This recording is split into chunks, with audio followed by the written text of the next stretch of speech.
केंद्र के सभी कर्मचारियों का मेरा नमस्कार। आज मैं इस वीडियो में हाजिर एक नए टॉपिक के साथ में आपका होस्ट एंड दोस्त पीके यादव जयकाल जीनियस यूट्यूब चैनल से।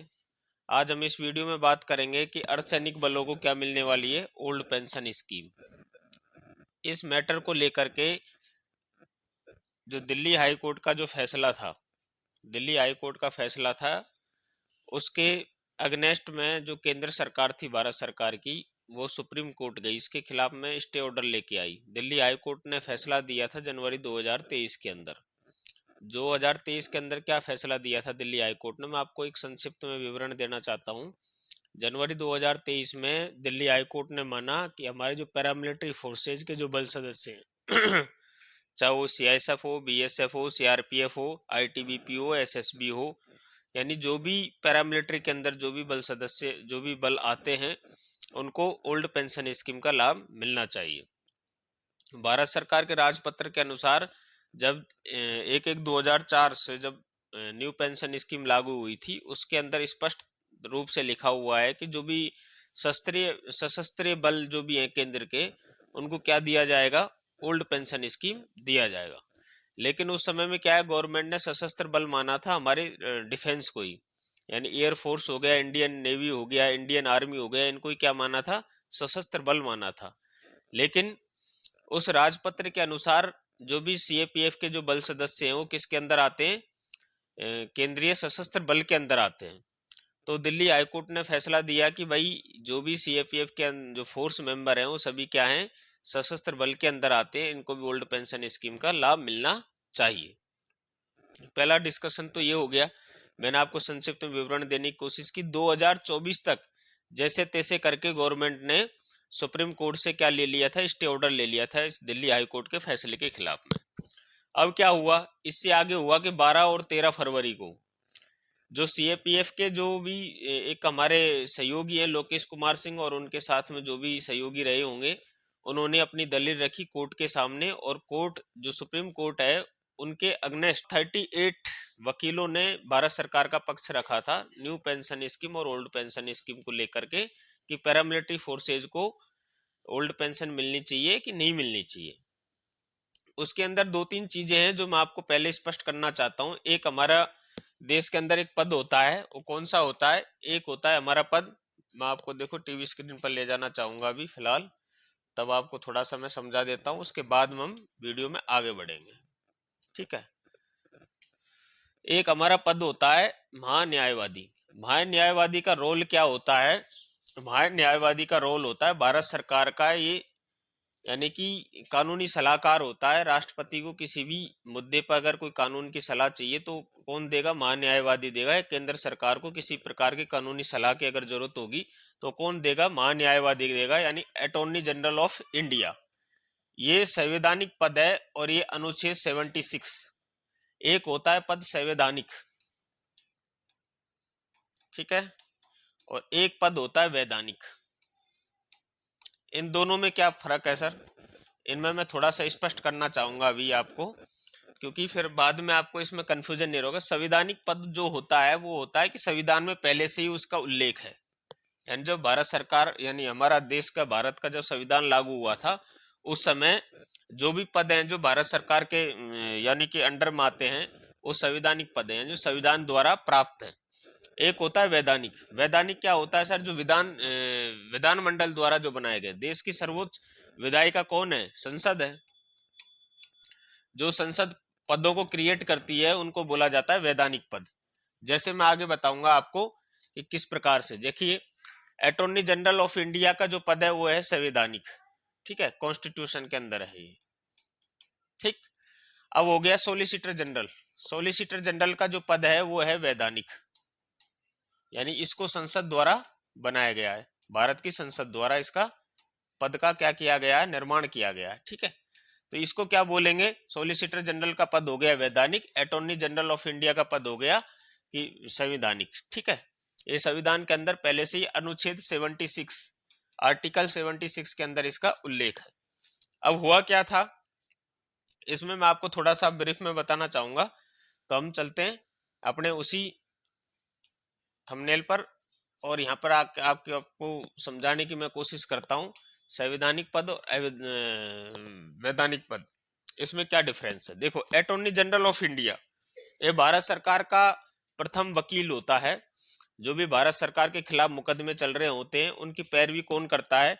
उनकी पैरवी करेगा अटॉर्नी जनरल ऑफ इंडिया। कौन करेगा?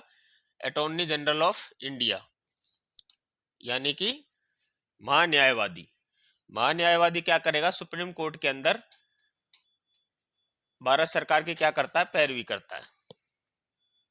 इसी मुद्दे को लेकर के, यानी अर्धसैनिक बलों के जो ओपीएस का जो मुद्दा था, जो अर्धसैनिक बलों ने कहां से जीता था? दिल्ली हाई कोर्ट से जीता था। ठीक है, उसकी पैरवी इन्होंने सुप्रीम कोर्ट में की। सुप्रीम कोर्ट से स्टे ऑर्डर ले लिया किन्होंने? महान्यायवादी ने। उसके महान्यायवादी के बाद में एक जो प्रमुख पद होता है, यानी कि लॉ एंड ऑर्डर को लेकर भारत सरकार के किसी भी मामले को लेकर, वो होता है वैधानिक जो पद बनाया गया है संसद द्वारा, वो होता है सॉलिसिटर जनरल। यानी दूसरा सबसे बड़ा न्याय के मामले में पद क्या होगा? भारत सरकार की तरफ से जो पैरवी करेगा वो कौन सा हो जाएगा? Solicitor general. फर्स्ट हो जाएगा अटॉर्नी जनरल। वो प्रथम पद होता है जो भारत सरकार की पैरवी किसी भी कोर्ट के अंदर कर सकता है।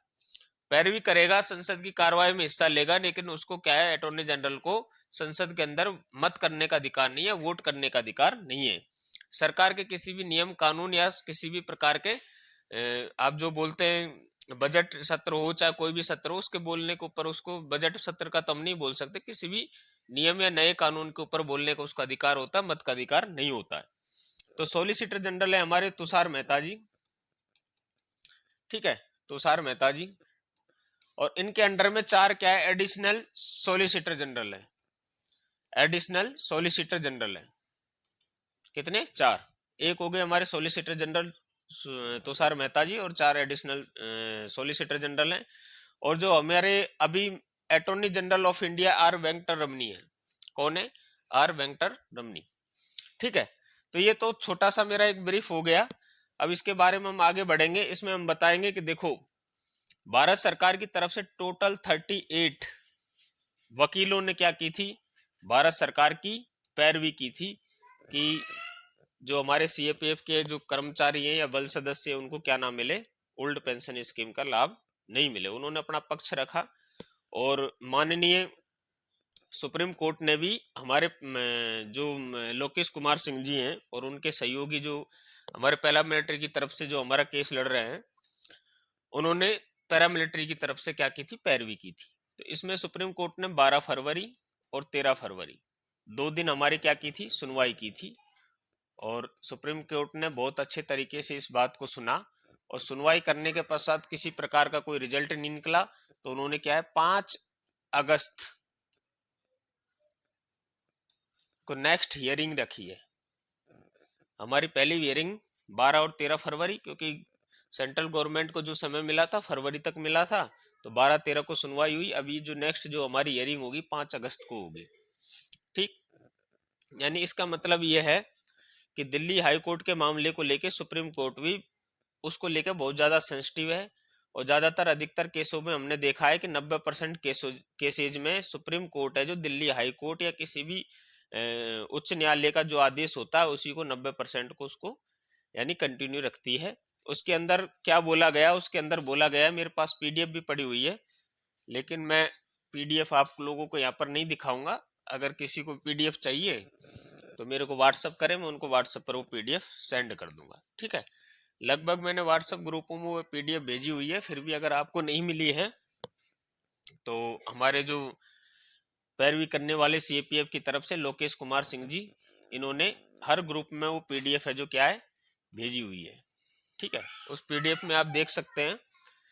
तो अभी मैं उसको इधर शो नहीं करूंगा क्योंकि उनका खुद का अपना जो भी है यानी यूट्यूब चैनल भी है, तो मेरे ऊपर भी स्ट्राइक का खतरा रहता है, तो मैं उनकी पीडीएफ यहाँ पर शो नहीं करूंगा।